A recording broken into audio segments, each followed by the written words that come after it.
देखिए, अगर बच्चों को सिखा दिया जाए तो वो बड़े होने तक तो हमारे कजन ब्रेन बन जाएगा ना। कजन समझते हैं आप किनको कहती हूँ मैं? तो उस टाइप का ब्रेन बनता है। फिर आप चांद सूरज इनको कलेक्ट करते हो।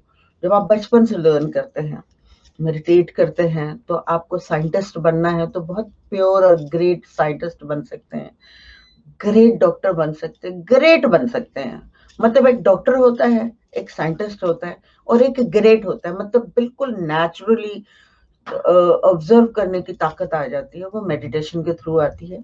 और बच्चों को अगर थोड़ी सी सांस उनकी लंबी करवा दी जाए, चौड़ी करवा दी जाए, उसको मेडिटेट करवाना सिखा दिया जाए, तो बड़े होने तक उनको फिर वो एक्सरसाइजेस करने की जरूरत नहीं है जो आज मैं लोगों को करवाती हूँ। क्योंकि उनकी बॉडी हील नहीं है। बॉडी में 5000 प्रॉब्लम्स होती हैं। कोलेस्ट्रॉल होता है, फिर एंजाइटी होती है, फिर ट्रोमा होता है, फिर डिप्रेशन होता है, फिर और बहुत सारी चीजें, बीमारियां होती हैं। हार्ट पेशेंट होते हैं, कैंसर्स हो जाते हैं मुख्तलिफ काइंड के, फिर ब्लड प्रेशर, शुगर, ये सारा कुछ गन बला होता है बॉडी में, क्योंकि हम मेडिटेट नहीं करते। जब मेडिटेट करेंगे तो ये चीजें आपकी बॉडी में एंटर नहीं हो सकती, बिकॉज आपने ऑलरेडी आकाशिक एनर्जी को अडॉप्ट किया हुआ है बॉडी में। It's very important to tell this to people के जब आप मेडिटेट कर रहे होते हो तो आकाशिक यानी आसमानी ताकत को अपनी बॉडी में ऑब्जर्व करते हैं। जब आप वो कर लेते हैं तो फिर ये सारी चीजें जो है आप तक, ये दुश्मन आपका पीछा नहीं कर सकते।